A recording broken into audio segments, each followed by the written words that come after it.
Dear students, hello my friends. Once again, welcome back to my YouTube channel English by Dhirendra Mishra sir. Students friends, आज मैं आप सभी को 10th standard English medium unit number 4 में poem है आमंडा, topic name है आमंडा। आज मैं आप सभी को एक्सप्लेन करने वाला हूँ। आमंडा इज़ ए लिटिल गर्ल। आमंडा एक छोटी सी लड़की है। यहाँ पे उसकी जो मदर है उसको कुछ एक्टिविटी मतलब जो वो करती है डेली रूटीन है या फिर उसकी जो अदर एक्टिविटीज़ हैं उनको कंट्रोल करने या फिर इम्प्रूव करने की बात करती है। तो बहुत सारी चीज़ें इसमें आएंगी स्टेंजा बाई स्टेंजा। तो आइए हम पोएम में पढ़ते हैं। सबसे पहले ब्लू बॉक्स में जो दिया है मैं पढ़ रहा हूँ, ध्यान से देखेंगे आप सभी। एवरी चाइल्ड फील्स, हर बच्चे को फील होता है that he is she controlled, या तो वो मेल हो या फीमेल बच्चा, उसको लगता है कि उसको कंट्रोल किया जा रहा है। एंड इंस्ट्रक्टेड, उसको दिशा निर्देश दिया जाता है। Not to do one thing और अनदर, कि ये एक चीज़ मत करो और वो दूसरी चीज़ भी मत करो। मतलब हर बच्चे को ऐसा फील होता है कि उसको कंट्रोल किया जाता है बार बार, या फिर उसको इंस्ट्रक्शन इतने दिए जाते हैं पेरेंट्स के द्वारा या एल्डर्स के द्वारा कि ये मत करो वो मत करो। अगली लाइन देखिए students, you too may feel, आपको भी फील हो सकता है that your freedom is curtailed, कि शायद आपकी स्वतंत्रता भी थोड़ी कम कर दी जाती हो, ऐसा आपको भी फील हो सकता है कभी। Write down some of the things, कुछ चीज़ें ऐसी लिखो यू वांट टू डू, जो आप जीवन में करना चाहते हो, but your parents elders do not allow you to, लेकिन आपके पेरेंट्स या बड़े लोग आपको ये करने की अनुमति नहीं देते। To read the poem aloud, इस कविता को जोर से पढ़ें। फॉर्म पेयर्स, जोड़े बनाते हुए। ईच रीडिंग अल्टरनेट स्टेंजाज, एक के बाद एक आते हुए पैराग्राफ्स को, स्टेंजाज को जोड़े बनाते हुए इस तरीके से, जोरदार तरीके से पढ़ें। You are in for a surprise, आपके लिए इसमें सरप्राइज है, यानी आप आश्चर्य में, थोड़े आश्चर्य में पढ़ेंगे, बहुत कुछ है ये। तो आइए देखते हैं कि स्टेंजा वाइज क्या है मीनिंग इसकी। तो सबसे पहला, डोंट बाइट योर नेल्स आमंडा, आमंडा अपने नाखूनों को मत चबाओ, मत काटो। डोंट हंच योर सोल्जर्स आमंडा, देखिए हंच का मतलब होता है बेंड, झुकना। अपने कंधों के बल इस तरीके से मत झुको आमंडा। तो ये बार बार आमंडा नाम लिया जा रहा है, इट मीन्स उसकी मदर है या पेरेंट्स है, उसको बोल रहे हैं कि अपने नाखून मत चबाओ, अपने कंधे पर इस तरीके से मत झुको। स्टॉप दैट स्लचिंग, अब देखिए इस तरीके से झुकना बंद करो। सिट अप स्ट्रेट, सीधा बैठो आमंडा। आमंडा अपने नाखूनों को मत चबाओ, अपने कंधे को इस तरीके से मत झुकाओ, और इस तरीके से झुकना बंद करो और सीधे बैठो आमंडा। तो आगे देखिए सेकंड स्टेंजा में चलते हैं हम सभी लोग। सेकंड में लिखा है there is a languid emerald sea. अब लैंग्विड का मतलब होता है विदाउट एनर्जी और स्पिरिट, रिलैक्स्ड, एकदम आराम से, ऐसा भी कर सकते हैं आप। There is a languid emerald sea where the sole inhabitant is me, a mermaid drifting blissfully। अब देखिए ड्रिफ्टिंग का मतलब एकदम मूविंग स्लोली, और ब्लिसफुली का मतलब होता है विथ एक्सट्रीम जॉय। तो पूरी लाइन देखिए, बड़ा ही बढ़िया है कि एक बिल्कुल ही शांत हरे कलर का समुंदर, हरा समुंदर, इमराल्ड मतलब ग्रीन। वेयर द सोल, जहाँ एकमात्र, सोल का मतलब एलोन, जहाँ पे एकमात्र इनहिबिटेंट, निवासी, इज मी, मैं ही हूँ। एक शांत हरा समुंदर है जहाँ की एकमात्र निवासी रहने वाली मैं ही हूँ। ए मरमेड, एक जल परी, ड्रिफ्टिंग, धीरे धीरे घूमती हुई, ब्लिसफुली, एकदम आनंद के साथ घूमती हुई, जहाँ की जल परी मैं ही हूँ। अर्थात ये सेकंड स्टेंजा कौन बोल रहा है स्टूडेंट्स, आप समझ गए, ये आमंडा का मन में रिप्लाई कर रही है, डायरेक्टली रिप्लाई नहीं कर रही है पेरेंट्स को, अपनी मदर को। और फर्स्ट स्टेंजा किसका था, आप समझ गए होंगे, उसके मदर या उसके पेरेंट्स उससे पूछ रहे हैं कि ये मत करो वो मत करो, उसको बोल रहे हैं। और सेकंड स्टेंजा जो है उसके मन के भाव हैं आमंडा के। तो आइए चलते हैं हम सभी लोग थर्ड स्टेंजा की तरफ। फिर से वही क्वेश्चन आ रहा है पेरेंट्स या मदर की तरफ से। Did you finish your homework Amanda, did you tidy your room Amanda, क्या तुमने अपने गृह कार्य फिनिश किए, क्या तुमने अपने कमरों को साफ किया। I thought I told you to clean your shoes Amanda, मैंने सोचा था और तुमको कहा था कि अपने शूज़ को भी साफ़ करना मत भूलना, तो क्या ये सारे काम तुमने किए? होमवर्क फिनिश करना, अपने कमरे को साफ़ करना, अपने जूतों को साफ़ करना।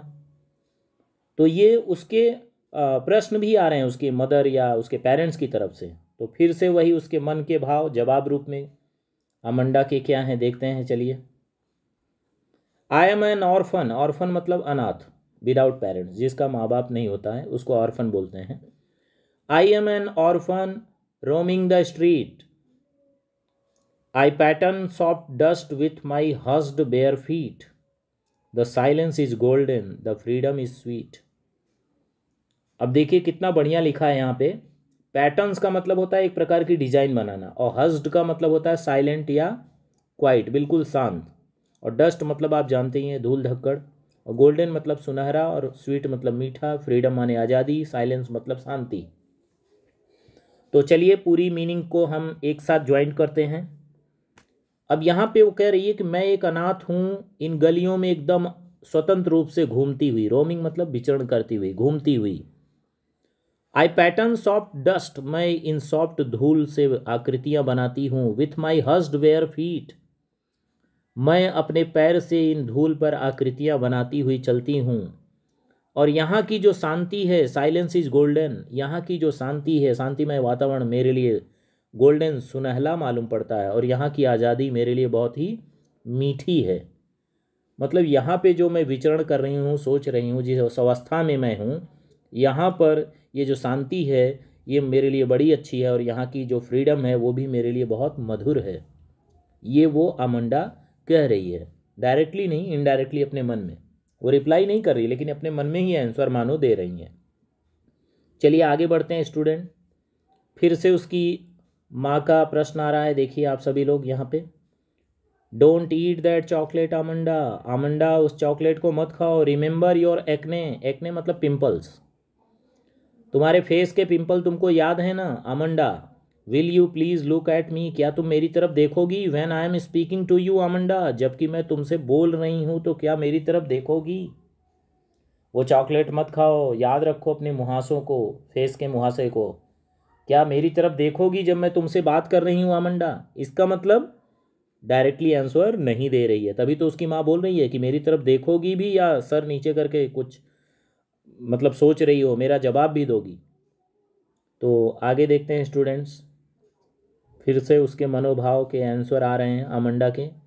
आई एम रापुंजेल, रापुंजेल जो है वो एक प्रिंसेस थी, तो उससे अपने आप को कंपेरिजन करते हुए बोल रही है अमंडा कि मैं रापुंजेल हूँ। I have not a care, मुझे किसी चीज़ की परवाह नहीं है। Life in a tower is a tranquil and rare, I will certainly never let down my bright hair. बहुत बढ़िया लिखा है स्टूडेंट, सभी देखिएगा। ट्रैंक्विल का मतलब होता है पीसफुल, शांतिमय। ध्यान दीजिएगा स्टूडेंट। तो अब पूरी लाइन को ज्वाइन करते हैं। तो आमंडा क्या कर रही है कि मैं रापुंजेल हूँ, मुझे किसी चीज़ की परवाह नहीं है। जिस प्रकार से रापुंजेल उस टावर में ऊपर रहते हुए जीवन को बड़े शांति से जीती है, मैं भी वैसे ही जी रही हूँ। I will certainly never let down, लेकिन मैं निश्चित रूप से नीचे नहीं गिराऊंगी अपने इन चमकते हुए बालों को, जैसा उसने किया था। यानी रापुंजेल नामक जो प्रिंसेस थी, उसके संदर्भ में एक कहानी प्रचलित है कि वो टावर में रहते हुए अपने बालों को जो है टावर से नीचे लटकाए हुए रखी थी, जिससे कुछ व्यक्ति उसके बालों को पकड़ करके उस टावर पे चढ़ गए। फिर बहुत सारी उसमें मतलब उसके दुर्भाग्य उसके जीवन में पैदा हुए रापुंजेल के। तो उनकी कहानी को ध्यान में रखते हुए आमंडा करिए कि मैं अपने चमकते बालों को नीचे नहीं लटकाऊंगी, मैं शांति से यहाँ रहूँगी। ठीक है, तो चलिए आगे देखते हैं। Stop that sulking at once Amanda. अब देखिए सल्किंग का मीनिंग होता है थिंकिंग डीपली, गहराई से सोचना। Stop that sulking at once Amanda, इस गहराई से सोचना बंद करो, जो गहराई से चिंतन में तुम डूबी हुई बैठी हो इसको बंद करो। You are always so moody Amanda, तुम तो बहुत मूडी हो आमंडा, हमेशा से रही हो मूड वाली लड़की। Anyone would think that I nagged at you Amanda. अब देखिए नैग्ड का मतलब स्कोल्डेड, डांटना फटकारना। तो फिर से इसका पूरा मीनिंग देख लेते हैं student. Stop that sulking at once Amanda, Amanda इस तरीके से गहराई में चिंतन करना बंद करो। You are always so moody Amanda, तुम हमेशा से ही मूडी रही हो, अपने आप में खो जाने वाली, अपने आप में सोचने वाली। Anyone would think that I nagged you Amanda, कोई क्या सोचेगा कि मैंने तुम्हें डांट लगाया है, हमेशा तुम्हें रोकती टोकती हूँ। मेरे प्रश्नों का जवाब दो, कोई क्या सोचेगा कि मैं हमेशा तुम्हें डांटती हूँ या टोकती हूँ या रोकती हूँ। तो स्टूडेंट्स, इसको लिखने वाले पोएट हैं रॉबिन क्लेन। तो आई होप आपको ये समरी पोएम की समझ में आ गई होगी। स्टूडेंट्स, अब यहाँ पे मैं कुछ पोएटिक डिवाइस है जो आपको मैं क्लियर करना चाहूँगा, तो मेरे साथ आप सभी देखेंगे। यहाँ पे फर्स्ट स्टेंजा में आप सभी देखेंगे, इसमें है stop slouching and sit up straight. तो आप सभी देखेंगे कि इसमें एस जो लेटर है वो कॉन्सोनेंट साउंड रिपीट हो रहा है, स्टॉप स्लचिंग सिट और स्ट्रेट का यस। तो इसलिए हम इसको इस लाइन में जो पोएटिक डिवाइस है उसको हम एलिट्रेशन बोलेंगे। क्या बोलेंगे?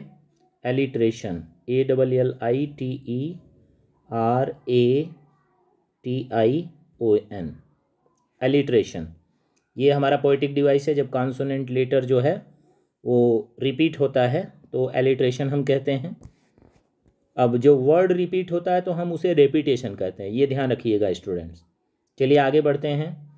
अब इसमें स्टूडेंट्स आप देखेंगे यहाँ पे है सेकंड स्टेंजा में, ए मरमेड अपने आप को एक जलपरी बोल रही है।